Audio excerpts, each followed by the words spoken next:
Очень тяжело вспоминается это все, потому что очень тяжелые дни были эти 3-4 дня. Даже до этого было очень тяжело. Каждый день были теракты, каждый день происходили, убивали кого-то, и насилие было. И эти дни вообще никто не ожидал, какой будет конец. И от этого, и когда это все закончится. Тогда искали таких людей, которые есть корни или родственники в Грузии. И на них выходили, чтобы их родственников держали как заложников. В тот список я тоже попал. Через меня хотели сделать несколько терактов на территории Южной Осетии.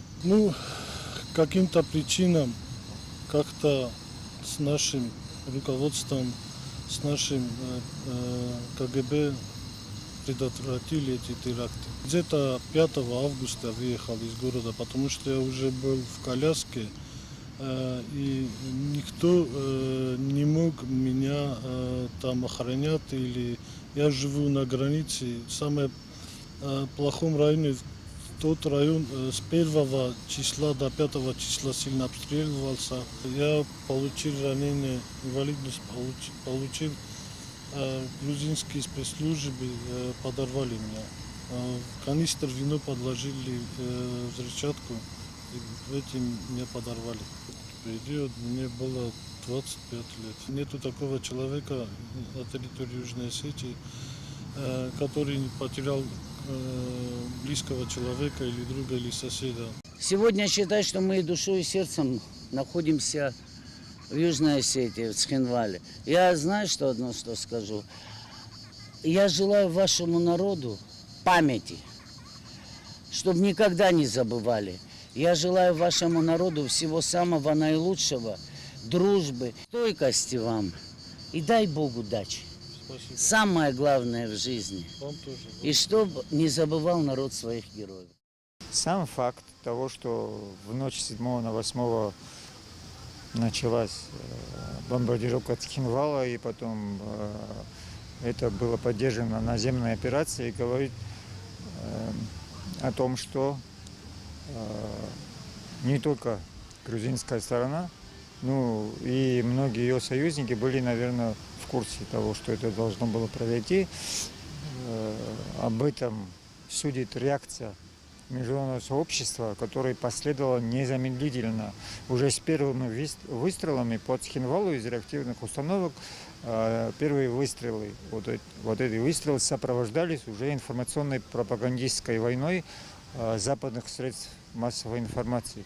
То есть они были уже готовы, знали, в каком ракурсе это освещать. Фактически можно говорить о том, что если кто-то не жил в 8 году, а живет, уже стал разбираться в ситуации только в современное нам время, можно привести аналогию современными с реальными.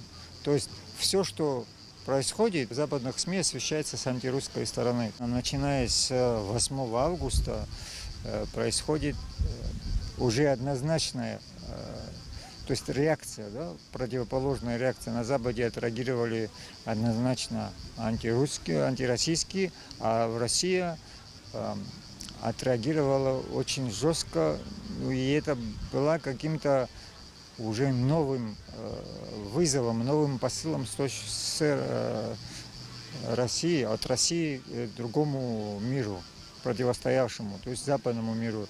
Если до этого в всех противостояниях, где уже доходило до горячих столкновений. Россия старалась избегать прямых боестолкновений, то здесь во время событий в Южной Осетии ситуация поменялась. К 2007 году в США провозгласили, в своей доктрине они записали, что Кавказ является зоной жизненных интересов Соединенных Штатов Америки. Это, соответственно, было сделано против России. А Россия, не заявляя об этом, в мюнхенской речи тоже дала понять, что это зона жизненных интересов Российской Федерации. Если Америка находится далеко от Кавказа, то Россия непосредственно не только граничит, часть Кавказа является Россией. Поэтому что больше, то есть для кого это больше является зоной жизненных интересов? Глобальная политика – это та же игра, где каждая из сторон, в данном случае уже каждая из сторон, потому что мир перестал быть двуполярным, мир является многополярным, и поэтому хрупкое сочетание интересов и возможностей их отстаивания к тому времени, до 8 августа, позволяло легко или трудно удерживать хрупкий мир на Южном Кавказе, в частности. Конечно, событие 8 августа, то есть вторжение грузинской армии в Южную Осетию, стало детонатором изменения геополитической обстановки не только на Кавказе, но и вообще в целом.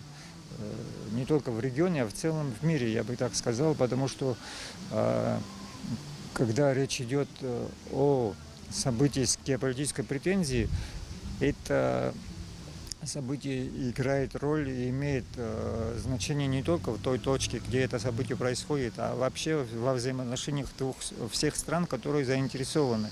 А все наши страны, которые тогда имели отношение к событиям в Южной Осетии, имеют свои интересы в разных уголках. То есть это закон взаимосообщающихся сосудов. То есть не бывает отдельно взятого интереса в Южной Осетии у США или отдельно взятого интереса в Южной Осетии у России. То есть у них интересы остаются интересами. То есть сегодня они отстаивают здесь, но формы их отстаивания меняются. Детонатором к изменению этих форм послужили рассматриваемые события. С тех пор произошли большие изменения в мировой геополитике. И в частности в нашем регионе очевидно, что геополитическая граница между Западом и Россией, Западом и Востоком, также можно говорить, она стала более очерченная. Стало более понятно, что здесь, по реке Ингур, проходит этот раздел стран, которые считают, что они могут доминировать всем миром и диктовать всем свои условия, и стран, которые основываются на международное право, как это ни парадоксально. Тогда мы впервые столкнулись с такой открытой ложью, с открытой такой информационной войной, в которой все средства хороши. И сегодня, вы знаете, каждый день я смотрю телевизор, и я вижу продолжение того же, что и было. И нельзя говорить, что это началось в 2008 году, это было всегда. Сейчас это продолжается. И в этой информационной войне, как я уже сказал, хороши все средства. И особенно тогда, в 2008 году, это все прекрасно помнят, как западные СМИ пытались перевернуть вообще всю правду и представить ситуацию со своей точки зрения и убедить весь мир в том, что Россия агрессор. Я даже помню, как на сайте BBC идут новости, да, ситуации в Южной Осетии, и они, естественно, подают эту ситуацию с предвзятой позиции. И внизу идут комментарии людей. И если вы пишете, что это неправда, было так, вот так, и вы пытаетесь как-то защитить осетин или защитить Россию, ваш комментарий ни в коем случае не проходил. Его просто не пропускали. А если вы писали просто два слова «Россия плохая», ваш комментарий сразу появлялся на сайте BBC. Однозначно, что это могло произойти и у нас. И, скорее всего, у нас бы произошло в первую очередь, но действия Грузии показывали, что эта агрессия в скором времени должна совершиться.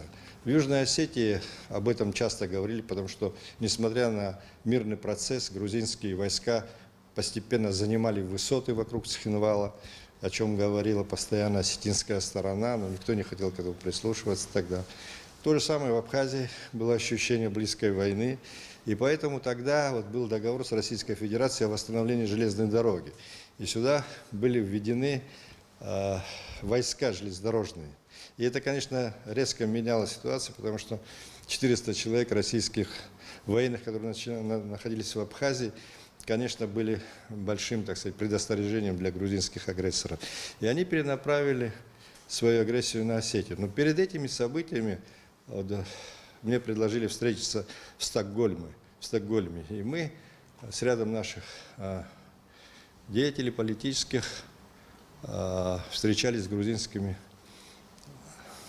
политиками. Это ближайший круг, политический круг друзей Саакашвили был самый близкий. Вот в этих разговорах, и эта встреча, собственно говоря, она была, целью ее было как раз припугнуть нас и показать, что Грузия имеет такие силы вооруженные при поддержке Запада, что никакая Россия нам не поможет, у них за спиной стоят американские их друзья. И, видимо, этот нажим должен был сигнализировать нам о том, что нужно отступить и пойти на уступки. Поэтому предчувствие того, что это произойдет и что есть такая у них поддержка, у нас было совершенно очевидно.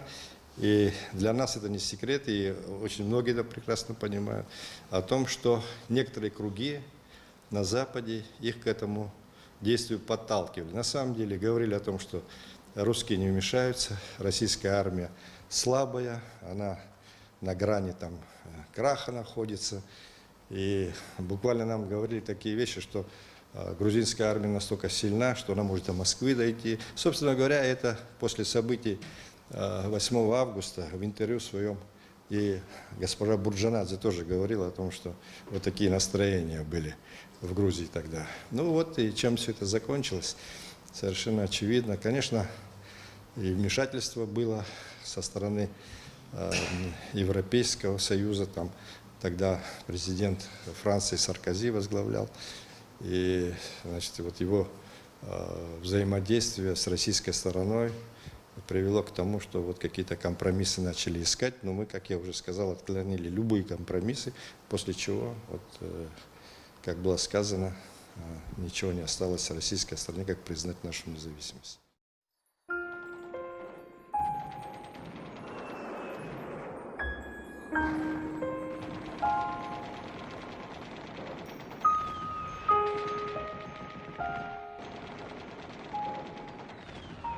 Thank you.